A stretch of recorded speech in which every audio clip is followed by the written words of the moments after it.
All right, welcome back for another deep dive.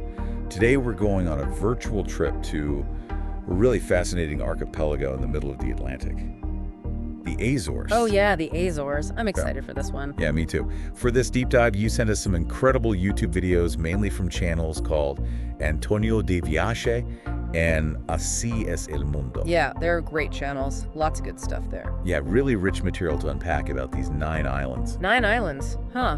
Our goal today is to give you kind of like a complete but fun overview of the Azores. All right. Sounds good. We want to answer those key questions that might be swirling around your head, like where are they exactly? Yeah. Go What's their ahead. history? What makes their climate so special? What should you absolutely not miss if you visit? All the need to knows. Exactly. We really want to kind of capture that unique essence that defines the Azores, but we want to do it in a way that's engaging and keeps you wanting more without, bombarding you with too much information. That's the sweet spot. So to kick off this journey, the first question you might have is a really basic one. Mm. Like, okay, where on the map are these islands exactly? Because when we talk about remote locations, we sometimes use the expression, the end of the world. And the Azores, when we take a look, really fit the bill. Oh, for sure. They're way out there. Imagine placing them about 900 miles from mainland Europe and about 1,600 miles from Canada. It's a trek. Let's just say that. It's not exactly a hop, skip, and a jump, right? Not at all. Finding this small group of 9 islands with a land area about the size of Luxembourg in the vastness of the Atlantic is not exactly the most intuitive thing in the world. No, it really isn't. They're these little dots spread out in this huge ocean. Right? It's just this massive expanse of water. Just a heads up though, fun fact, they're not actually the most remote inhabited place on the planet. Oh, really? That honor goes to Tristan da Cunha. Oh, wow. I've never even heard of that. Yeah, it's even more isolated than the Azores. So the Azores are like second place. Pretty much. But there's no doubt that this geographic isolation has been a key factor that's profoundly shaped their character over the centuries. Right. How do you think that remoteness has manifested itself? In so many ways. For example, think about the pace of life there. Probably a bit more relaxed than on the continent. And the development of those really local traditions, since there wasn't this constant flow of outside influence for a long time. Right. They were really left to their own devices for a long time. Exactly. And of course, this resulted in their unique biodiversity. But we'll dive into that a little later. I won't get there. But first, why don't we tackle another question that might come up, like, how did the Azores come into existence and who were their first inhabitants? Perfect. Let's rewind all the way back to history then. Before European navigators reached their shores, the Azores were completely uninhabited islands. Like a blank slate. It wasn't until the 15th century, right in the middle of the Portuguese Age of Discovery, that their colonization began. Oh yeah, a pivotal moment in history. Historical figures of the stature of Vasco da Gama, who opened the sea route to India, and Christopher Columbus, who, even though he was looking for a different destination, also landed there, left their mark on these islands. Yeah, they were like pioneers exploring uncharted territory. And if we fast forward in time, you might be wondering about your current political status. Right, like where do they fit in today? Well, in 1976, after the Carnation Revolution in Portugal, the Azores became an autonomous region within the country. Interesting. So they're part of Portugal, but with a degree of self-governance. Exactly. This means that although they speak Portuguese and use the euro, they enjoy a high degree of self-government and proudly preserve their own identity. A culture, a dialect with its own particularities, delicious cuisine, and traditions that are the result of centuries of that remote and gradual settlement. They are Portuguese, yes, but with an unmistakable Azorean flavor. That's so cool. So Yeah. they have that unique blend of Portuguese heritage with their own distinct island identity. And I'm sure you notice in the videos how green everything is. Oh yeah, incredibly lush. This brings us to another fundamental question. What makes the climate of the Azores so special? Because if we look at their latitude, which is on par with cities like Athens or Seoul, one might expect quite cold winters, wouldn't you? You'd think so, right? But that's one of the big surprises of the Azores. A total curveball. Nothing could be further from the truth. It's like a tropical paradise hiding in plain sight. Thanks to the warm influence of the Gulf Stream, they enjoy a surprisingly mild climate year-round. While mainland Portugal can reach very high temperatures in summer, the Azores remain much milder. Can you imagine? Even in the middle of January, the average temperature is around 15 degrees Celsius. And the most curious thing of all is that snow has never been recorded in their history. The ocean temperature also remains quite stable, oscillating between 16 and 25 degrees. That's wild. No snow ever. Never. It's pretty amazing. Mm. So if you're thinking of a winter getaway fleeing the cold, the Azores could be a destination to seriously consider, don't you think? Oh, absolutely. Sign me up. How is it that the Gulf Stream has such a powerful effect? Well, the Gulf Stream is like this huge conveyor belt of warm water that originates in the Gulf of Mexico and travels across the North Atlantic. As it passes near the Azores, it releases heat into the atmosphere and the ocean, which significantly moderates temperatures, especially in winter. So it's like a natural heating system. Exactly. It's a similar phenomenon to what happens in other Atlantic islands, although in the case of the Azores, their strategic position makes it particularly effective. So they're in the perfect spot. Prime real estate. So if you're up for visiting the Azores outside of peak season, what will you find? The videos you shared give us some clues like cheaper car rentals. True. In low season, you can find more affordable car rental rates, although there's a small detail to keep in mind if you prefer an automatic car. Oh yeah. The availability is a bit more limited. So you might have to brush up on your stick shift skills. Exactly. Summer obviously ensures you more sunny days and a more stable climate across all the islands, ideal if you're looking for beach time and water activities. However, the Azorean winter has its own charm. Fewer crowds of tourists, and a more authentic and peaceful experience of the landscapes. That sounds pretty appealing, actually. Yeah, it does. Less crowded, more intimate.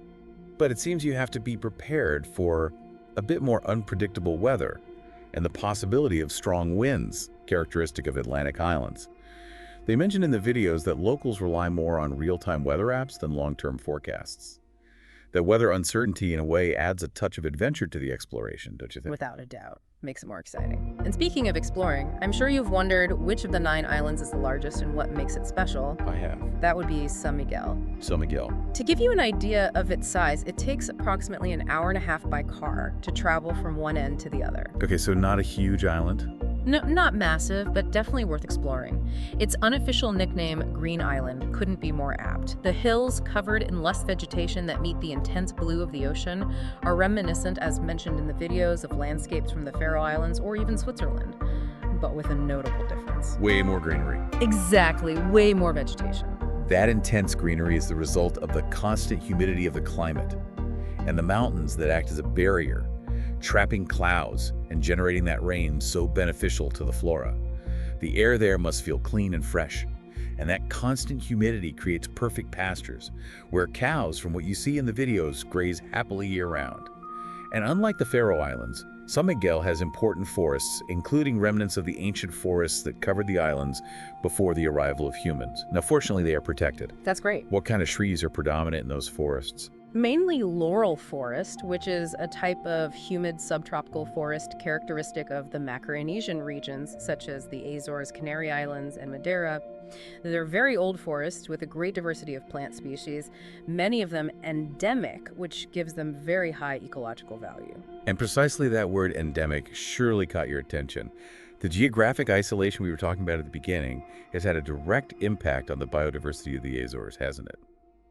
The videos highlighted that jungle-like feel in some corners, as if they were a kind of Noah's Ark for flora. Absolutely. When we talk about an endemic species, we are referring to one that is found naturally and exclusively in a specific geographical area and nowhere else in the world. The Azores boast a significant number of endemic species, no less than 411, including plants, insects, and even a mammal, the Azorean noctule. The Azorean what? The Azorean noctule, which is a subspecies of bat that surprisingly is diurnal. A bat that's active during the day. Yeah, it's pretty unique. How cool is that? A bat that goes out hunting during the day? And apparently bird life is also very rich, with the islands serving as important nesting and resting points for many migratory birds that cross the Atlantic. Also, for those of us who aren't very fond of insects, good news, there are no mosquitoes or dangerous land animals. That's a huge plus. I know, right? But it seems that feral cats have become an invasive species that threatens some native birds. Are there any measures being taken to control their population? Yes, there are control and awareness programs to mitigate the impact of cats on local fauna, especially on endemic birds that are more vulnerable. It's a delicate balance between human presence and the conservation of the unique biodiversity of the islands. And beyond the stunning nature, I'm sure you're wondering what you can find in terms of towns and cities. Of course. San Miguel also offers points of interest created by humans. Oh yeah, like what? Ponta Delgada, the capital, might seem quiet to you at first. But if you look at the architectural details, the traditional tile work is truly impressive, a true Portuguese art form. And outside the city, the winding roads often seem to cross authentic natural parks. Beautiful. And we can't fail to mention a rather peculiar place that appears in the videos. The Monte Palace. Oh yeah, what about that? This abandoned luxury hotel, which had a brief period of activity in the late 1980s, now stands as a melancholic testament to past tourist ambitions. It's like a ghost of grand plans. Its ruined structure, surrounded by vegetation, has a haunting beauty and offers spectacular views of the famous Saint Sidade's Lake. I bet the photos are amazing. It seems that there has been interest in its rehabilitation by investors, so perhaps in the future, it will once again welcome visitors. Do we know any curious stories about why it was abandoned so soon? From what I've read, the hotel never reached the expected occupancy, perhaps due to its somewhat isolated location and management problems. It's a shame because the views are truly privileged. And speaking of Citidades there, we have tangible proof of the volcanic origin of the Azores. Yeah. Imagine a huge volcanic crater with a diameter of about 5 kilometers and a depth of 400 meters, which now houses a picturesque town of about 800 inhabitants. A town inside a volcano, that's incredible. And the most fascinating thing is how the Azorians have managed to harness the geothermal energy that emanates from the earth, creating incredible hot springs, such as Caldera Vella with its warm, iron-rich waterfall. A natural spa. A relaxing experience for only €5. That's a steal. By the way, what causes the characteristic color of those thermal waters? The reddish color of the Caldera Vella water is due to its high iron concentration, which is deposited on the rocks, and stains the water that characteristic hue. In addition to its visual appeal, these waters have beneficial properties for the skin. Sounds great for a chilly day. And then there's Vilafranca do Campo, with that uninhabited volcanic islet that emerges off the coast, forming an almost perfectly circular caldera used as a spectacular natural beach during the summer months. Wow, that's a sight to see. And the thing is that volcanic soil, although it may sometimes seem inhospitable, is incredibly fertile, which allows for very diverse agriculture. It's like nature's fertilizer. What pits of crops are the most common? Well, thanks to the mild climate and the volcanic soil rich in nutrients, a wide variety of products can be grown in the Azores. Okay. Among the fruits, bananas, oranges, lemons, passion fruit stand out. But if there's a local agricultural star, it's the pineapple. Oh, pineapples. And the curious thing is that, unlike in other regions, Azorean pineapples are grown in greenhouses and are especially appreciated for their low acidity and sweetness. Greenhouses. Interesting. In the past, oranges were the island's main export product, but a change in climatic conditions favored the rise of pineapple cultivation. So they adapted. Exactly. They saw an opportunity and went for it. Do you know any other surprising agricultural product from the Azores? Well, yes. Another fact that left me speechless. The Azores are home to the only tea plantation in Europe. Wait, really? Yeah, they brought the original plants from India and had the experience of experts from Macau, and the result is a tea of exceptional quality, considered the closest European equivalent to Chinese tea. That's so cool. I had no idea. I'm very curious to try it. What's the story behind this tea plantation? The Goriana tea plantation was founded in the late 19th century. Two Azorean entrepreneurs had the vision of introducing tea cultivation to the island, taking advantage of the humid and mild climate.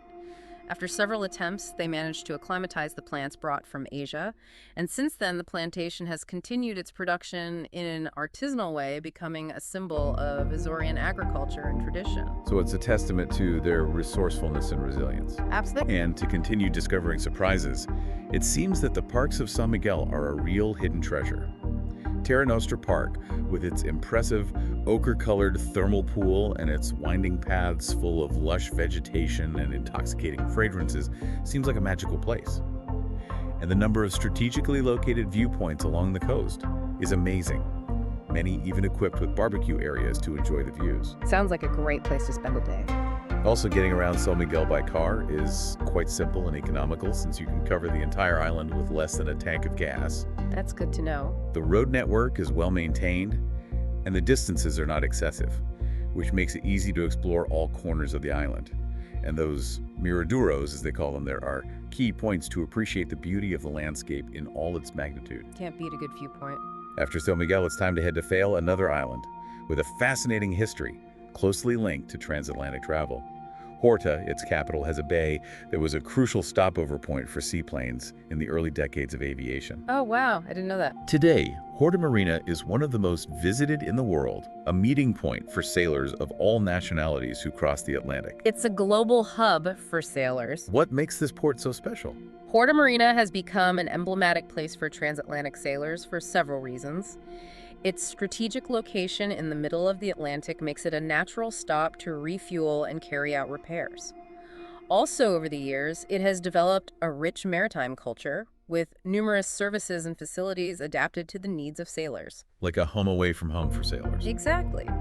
And of course, there is the famous tradition of drawings on the walls of the port. I love that tradition. It's so cool. Every boat that stops in Horta leaves a drawing as a souvenir on the walls of the port. It is estimated that there are at least 10,000 of these open-air maritime works of art, creating a unique gallery that tells the story of thousands of voyages. It's like a living museum of maritime history. And in Horta, you can also find Peter Cafe Sport, a legendary nautical cafe with more than a century of history, a must-visit for any sailor and also for curious tourists. What's the atmosphere like in that cafe? Peter Cafe Sport is much more than just a cafe. It's a social meeting point, an information center for sailors, an improvised post office. Oh, wow. It has this cosmopolitan and adventurous atmosphere full of stories from the high seas. Also, its bar is famous for its gin du mar, a special gin with a local touch. Sounds great. It really does. As for the geography of Fale, its highest point offers a caldera with trails for hiking enthusiasts. I like the sound of that. And if the day is clear, you can see the imposing peak of the neighboring island of Pico. But Fale also bears the scars of one of the most recent volcanic eruptions in the Azores. Which one was that? The eruption of the Capelinos volcano in 1957-58. Oh, wow. What impact did this eruption have on the island? It was a 13-month eruption that radically transformed the landscape of the western tip of Fale. Yeah, no less than 2.5 square kilometers of new land were added to the island, dramatically modifying the coastline and leaving the Capelinos lighthouse, which was originally on the shore, now inland. This eruption had a very significant impact on the population of Fale, causing a significant wave of emigration. It must have been a really challenging time for the islanders. Absolutely a life-altering event. And we come to Pico, an island with a very distinctive volcanic landscape, almost lunar at first, with its extensive fields of black lava. But life makes its way even in these conditions, with houses built with that same dark volcanic rock and sheltered natural pools formed between the rocks. Adapting to the environment. Exactly. Despite its volcanic appearance, Pico is surprisingly green in some areas and very fertile, where bananas, oranges, lemons, and above all, the famous vines grow. What makes vine cultivation in Pico so special?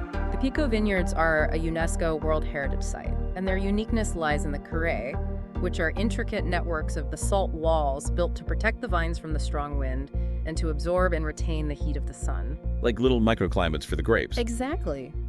This unique cultivation system creates a fascinating landscape and allows the production of wines with very particular characteristics. It's really remarkable how they've managed to cultivate grapes in such a challenging environment. They've really mastered the art of viticulture. And the history of Pico wine is very interesting since in the past it came to be appreciated in European courts and even in the cellars of the Russian czars.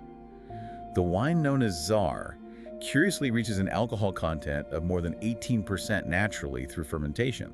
That's impressive. And although Pico rises only 2,351 meters above sea level, most of the mountain is submerged in the Atlantic Ocean, which potentially makes it one of the tallest mountains in the world if measured from its base in the depths of the sea. It's like a hidden giant.